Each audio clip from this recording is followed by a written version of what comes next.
Welcome back, everybody. Today we're going to do a little quad riding in the Caribbean. That's right, we're on St. Kitts Island here. We've been on a cruise on a ship called the Allure of the Sea. Absolutely amazing ship. We're going to talk about that in another video and show you some highlights of that as well. But we rented some quads on St. Kitts Island and we discovered a couple little beaches here and we drove around. We got an idea what the culture is like. We did a little shopping too.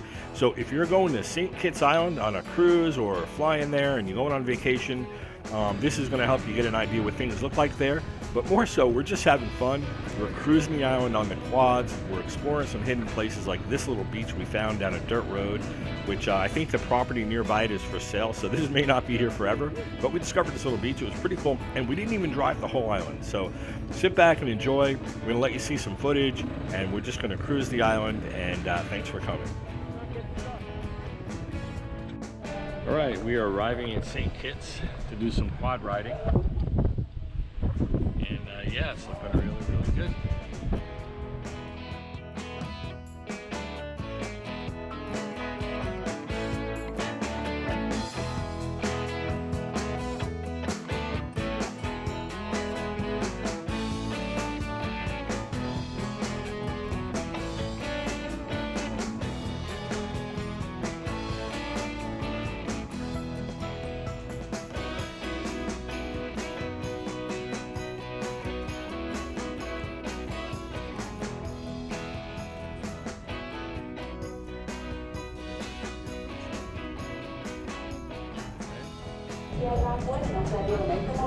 Alright, so if any of you are wondering what it looks like to get off the ship, it is one big line. You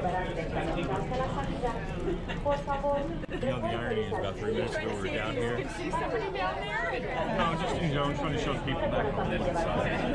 It's not just on and off. It's funny, we were down here. Alright, boys and girls, we just exited the ship.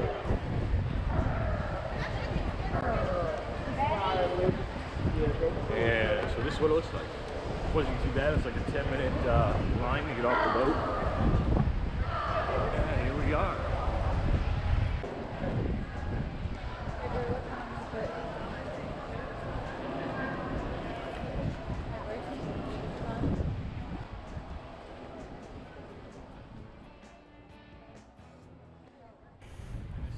So, inevitable, I guess. Whenever you go to a tourist location, there are bound to be tourist traps. So, I'm going to warn you about this one ahead of time.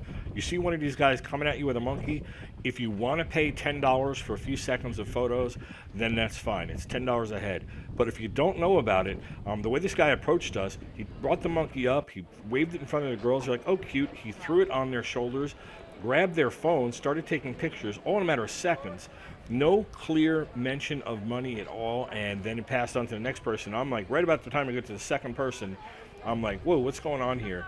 And then it's like, another 20 seconds later, it was like, okay, now you owe me $30. And I was a little aggravated by that, but I should have known better. You see something like that coming, if you want to pay the $10 a head, I think it might be a fair trade. And he's trying to make an honest business. However, the guy that I'm looking at here could have been a hell of a lot more honest by saying, hey, I will let you hold the monkey and take pictures for $10 a head. But the way they work their gimmick is they throw the monkey on you. And I saw this over and over again as we walked through the marketplaces. Some people were savvy to it, just as we became savvy to it right away. The one lady I saw with her fiance, and the guy brought the monkey over and he went to throw it on his shoulders, and she's like, no, my fiance's afraid of monkeys, right? Afraid of no monkey. And the guy finally backed off, but he was really pushing. He really was trying to put the monkey on the guy's shoulder to get his $10 or $20 or $30 or whatever he could pull out of people. So watch out for the tourist traps. There were several tourist traps that we hit. We went to Puerto Rico.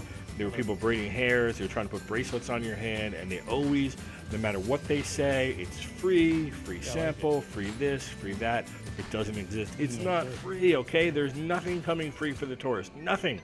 So if somebody wants to put something on your body, touch your hair, hand you a monkey or whatever else is. I seen a guy walking with a painting. There was a painting scam there. Don't know what that's about. Don't do it. And don't step on anyone's artwork, too. It's another tourist trap I've heard about. They put artwork on the ground. If you step on it, they say you ruined it and you got to give them money. They'll put it right in your pathway, too. So watch all that kind of stuff, and you'll be a happy camper. I was a little frustrated by this. We got a couple of good photos, I suppose, of, my friends and family with monkeys. But Watch out for those tourist traps and go have fun. A lot of you are here to learn about the quad rentals and the scooter rentals and all this other stuff. And the place we used to give them a little bump is Sunny Blue Rentals in St. Kitts Island, of course. So Sunny Blue Rentals, it's this little shop you see on the screen here, and they were really nice. I mean, it's not much of a shop. It's very unassuming. You had some quads out front. You have the little building you go into and you sign your paperwork, you sign the release form, you get your temporary driver's license for the island, and that I think runs around $25 a head. Pretty sure the quad rentals were around 150. They also have scooters, and I think they have razors, the large Polaris type things.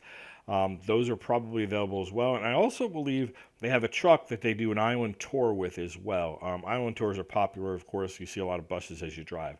So the quad rentals were a lot of fun. They're a great way to see the island independently. Now, we had originally tried to rent a car, but there were no cars available on the island. They were all booked up, and we were doing this weeks in advance.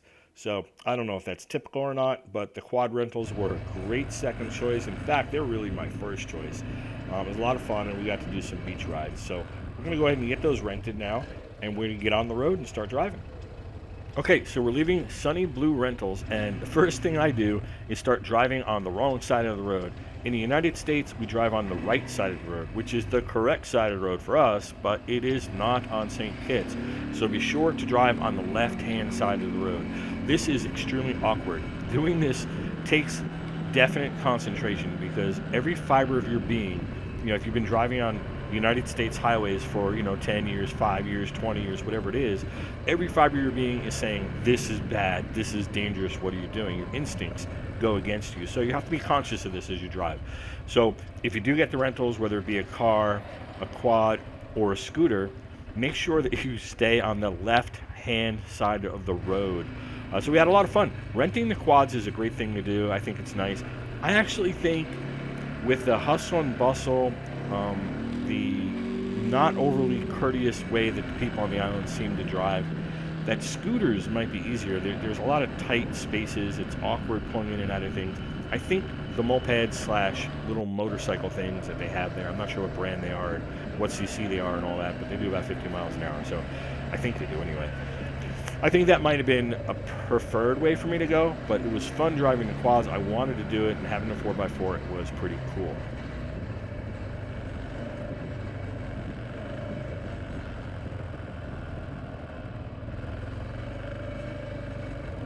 So here we are driving down the road on the left side of the road very cautiously, and these rather tight, narrow roads. By the way, this is the main street. This is the main road going around the island. It's not very big. It gets a little bigger up ahead. But I did notice virtually every house and every storefront has bars on them, on the doors, on the windows. Some of them you can't even see because the windows are over and the bars are on the inside. Or they have unusual window designs that have built-in bar protection. This is not a sign of a great neighborhood. Now, I did enjoy my time there. The island was fairly beautiful. The lower part of the island, where it goes down to that sort of second section, I don't have the names in front of me, but that lower part where we found that beach and we saw the ferry area, that is absolutely beautiful down there. It's not nuts, crazy, unbelievably beautiful, but it is beautiful. I have to say that. Now, out of all the islands we went to Atlantis, we went to Puerto Rico, and we went to St. Kitts Nevis, and this definitely was my least favorite. The people here are nice, and probably if I was in a different situation, I'm hoping anyway, and I was in a different neighborhood and I was talking to different people or waving, they might react differently, but there weren't a whole lot of waves and a whole lot of friendly people that I could tell by driving by. In my area in the United States, you tilt your fingers up and wave to people, people wave back, and it's just a friendly kind of courteous thing. You give people a nod and stuff. So, I don't know, the crime rates in St. Kitts definitely reflect the vibe that I got from the neighborhoods with the bars on the windows and so on and so forth. Now, so again, in fairness, I don't want to act like I'm dissing on the place, because I'm not. I'm glad I went. It was a great thing. There's a tourist right there telling me to pull a wheelie, by the way. But I'm glad I went. It was a unique adventure, and I got to see a different culture that I'm not familiar with, and so I liked it. It was a lot of fun. There's a lot of history in this island, too, which we should talk about. But again, we were talking about the crime rate there. Looking at these bars in the windows, there's some facts that most tourists don't know, and here's one right now.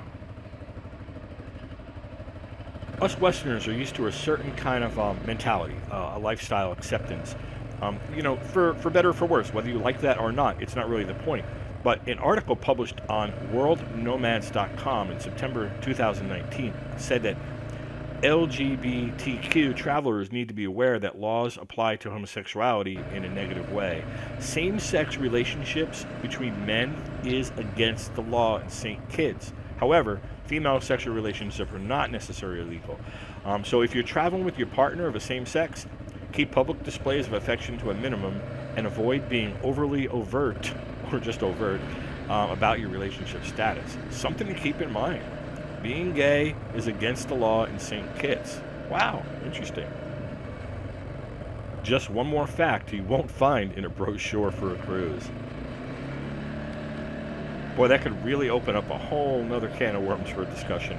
I mean, our lifestyle and our belief systems in the West are definitely different than other cultures around the world.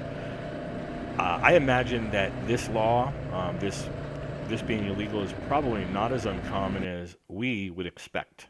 But guess what? There's more. How's this for big fat did you know? Are you wondering about all the barred windows and gates on the sides of the roads and the houses and buildings and shops? Well, according to SFLNC.com, in 2017, St. Kitts and Nevis was among the top 10 countries with the highest murder rate. Whoa! Yeah, that sure does explain a lot. And yeah, I'd have bars and gates on my windows too. That said, I did get that negative vibe when I was there, and then I looked it up when I came home. That's what I found out. That said, though, I never felt in danger. It feels like a safe place to be. My understanding, reading some articles online, you don't want to go walking around the streets at night in certain areas. It's definitely not a good idea.